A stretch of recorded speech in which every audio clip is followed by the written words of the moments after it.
salam sejahtera. Perkenalkan, kami dari kelompok 1 akan menjelaskan tentang malpraktik untuk memenuhi tugas hukum kesehatan kelas G dengan dosen pengampu, Ibu Dr. Ari Budiarti, SH MHum.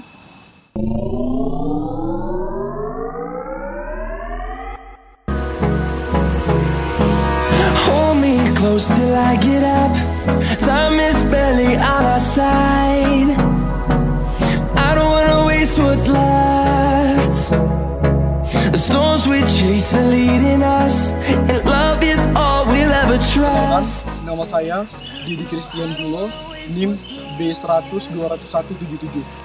Saya Etika Kasta Kabiakan dengan NIM B100-278. Saya Deborah Febrianti Manalu dengan NIM B100-20174. Saya Karina Febrika dengan NIM B100-20152. Nama saya Putri Melisa Kaban, NIM B100-20-101.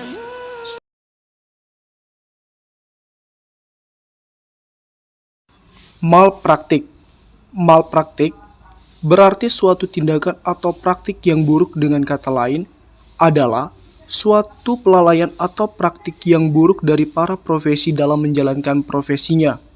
Dalam arti yang umum, suatu praktik dokter yang buruk tidak memenuhi standar yang telah ditentukan oleh profesi kedokteran. Dalam artian khusus, malpraktik dalam penyelenggaraannya, malpraktik kedokteran dapat terjadi dalam hal kesalahan menentukan diagnosis. Misalnya, diagnosis MA pada pasien sakit liver B, menjalankan operasi misalnya, yang seharusnya dioperasi mata kanan, tetapi yang dilakukan mata kiri. Menurut pendapat para ahli, malpraktik adalah setiap kesalahan profesional yang diperbuat oleh dokter oleh karena pada waktu melakukan pekerjaan profesionalnya, tidak memeriksa, tidak menilai, tidak berbuat atau meninggalkan hal-hal yang diperiksa, dinilai, diperbuat, atau dilakukan oleh dokter pada umumnya di dalam situasi dan kondisi yang sama. Menurut salah satu ahli sarjana yaitu Muhammad Yusuf Hanafiah dan Amri Amir, ia mengatakan malpraktik adalah kelalaian seorang dokter untuk mempergunakan tingkat keterampilan dan ilmu yang lazim dipergunakan dalam mengobati pasien atau orang yang terluka menurut ukuran di lingkungan yang sama. Yang dimaksud dengan kelalaian tersebut yaitu adalah sikap kurang hati-hati, yaitu tidak melakukan apa yang seseorang dengan sikap hati-hati melakukannya dengan wajar, tapi sebaliknya melakukan apa yang seseorang dengan sikap hati-hati tidak akan melakukannya dalam situasi tersebut. Kelalaian diartikan pula dengan melakukan tindakan kedokteran di bawah standar pelayanan medis, standar profesi, dan standar prosedur operasional. Jenis malpraktik dalam ilmu kedokteran dikenal ada dua jenis, yaitu malpraktik medik murni dan malpraktik etik. Dikatakan sebagai malpraktik etik jika dokter hanya melakukan tindakan yang bertentangan dengan etik kedokteran, seperti memaksa pasien untuk menerima perawatan tertentu meskipun itu dianggap baik oleh dokter. Jenis-jenis malpraktik: A. Malpraktik etik. Malpraktik etik yaitu tenaga kesehatan melakukan tindakan yang bertentangan dengan etika profesinya sebagai tenaga kesehatan. Misalnya, seorang bidan yang melakukan tindakan yang bertentangan dengan etika kebidanan. B. Malpraktik yuridis. Malpraktik yuridis dibagi menjadi 3 bentuk, yaitu malpraktik perdata, malpraktik pidana, dan malpraktik administratif. Adapun penjelasannya adalah sebagai berikut. 1. Malpraktik perdata. Malpraktik perdata terjadi apabila terdapat hal-hal yang menyebabkan tidak terpenuhinya isi perjanjian ataupun wan prestasi di dalam transaksi terapeutik oleh tenaga kesehatan, atau terjadinya perbuatan melanggar hukum sehingga menimbulkan kerugian kepada pasien.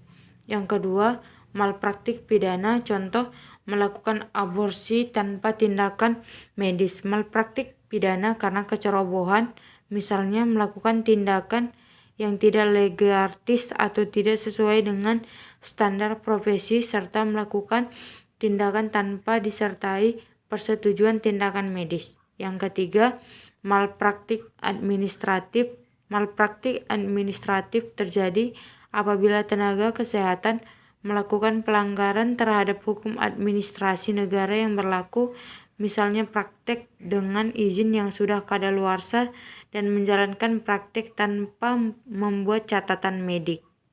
Teori penyebab terjadinya malpraktik. Teori pelanggaran kontrak. Teori ini menyatakan bahwa sumber perbuatan malpraktik adalah karena terjadinya pelanggaran kontrak. Teori ini berprinsip bahwa secara hukum, dokter tidak berkewajiban merawat seseorang bila di antara keduanya tidak ada perjanjian kontrak terapeutik. Teori perbuatan yang disengaja. Teori ini didasarkan atas perbuatan yang disengaja yang dilakukan oleh dokter sehingga pasien menderita kerugian. Teori kelalaian. Ini umumnya disebabkan oleh keterlambatan dokter dalam melayani pasien. Kesengajaan bersyarat atau dolus eventualis.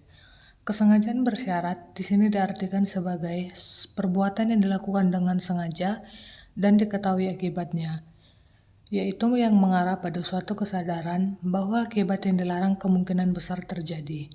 Kesengajaan bersyarat ini disebut juga dengan teori apa boleh buat.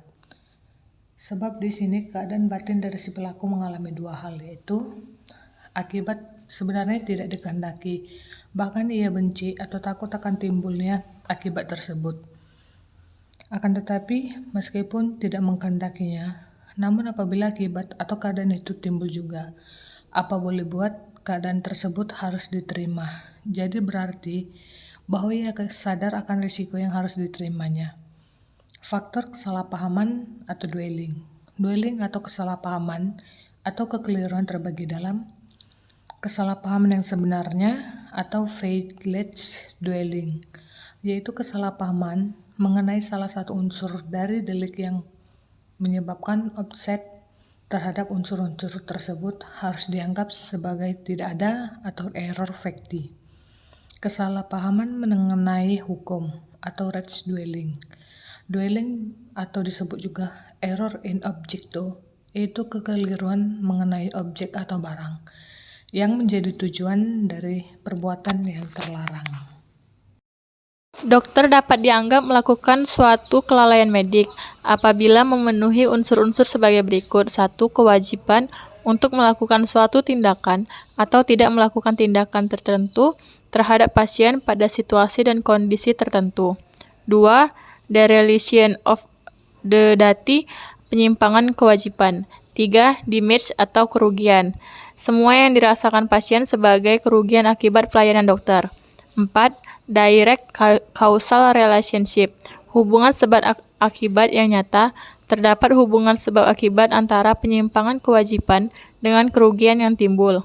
Oleh karena itu, dalam mengadili perkara malpraktik, perlu ada kesamaan pandangan bahwa penentuan kesalahan dari dokter tidak bisa secara serta-merta dilihat dari aspek hukum, tetapi harus menyertakan pendapat atau putusan peradilan disiplin medik. Hasil peradilan disiplin medik bisa merupakan atau bermakna sebagai kesaksian ahli.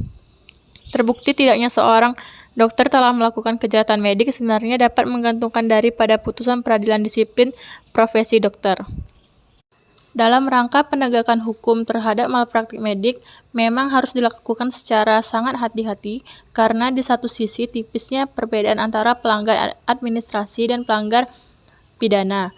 Tipisnya perbedaan antara kesalahan medik dan resiko medik.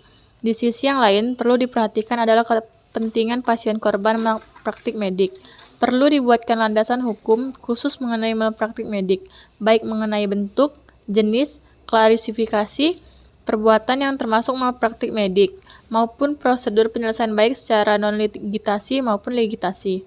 Hal ini sangat diperlukan untuk dijadikan pedoman dan petunjuk bagi pasien yang mengalami dugaan terjadinya malpraktik medik. Contoh kasus Dr. Setianingrum merupakan tonggak lahirnya hukum kesehatan di Indonesia.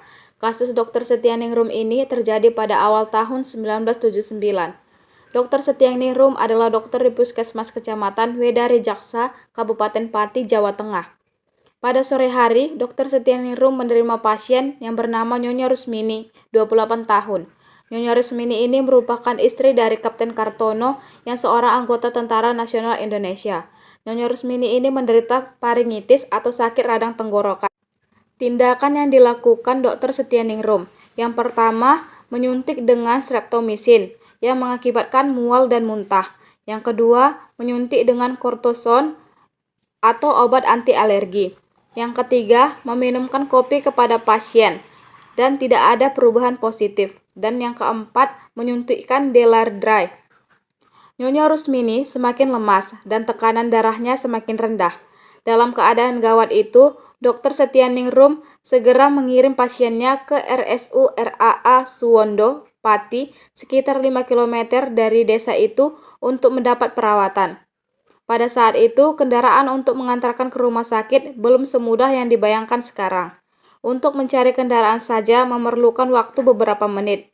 Setelah 15 menit sampai di RSU Pati, pasien tidak tertolong lagi. Nyonya Rusmini meninggal dunia. Kapten Kartono kemudian melaporkan kejadian itu kepada polisi. Pengadilan Negeri Pati di dalam keputusan PN Pati nomor 8 /1980 PIDB PN PT tanggal 2 September 1981 memutuskan bahwa Dr. Setianingrum bersalah melakukan kejahatan tersebut pada pasal 359 KUHP, yakni karena kealpaannya menyebabkan orang lain meninggal dunia, dan menghukum terdakwa dengan hukuman penjara 3 bulan dengan masa percobaan 10 bulan. And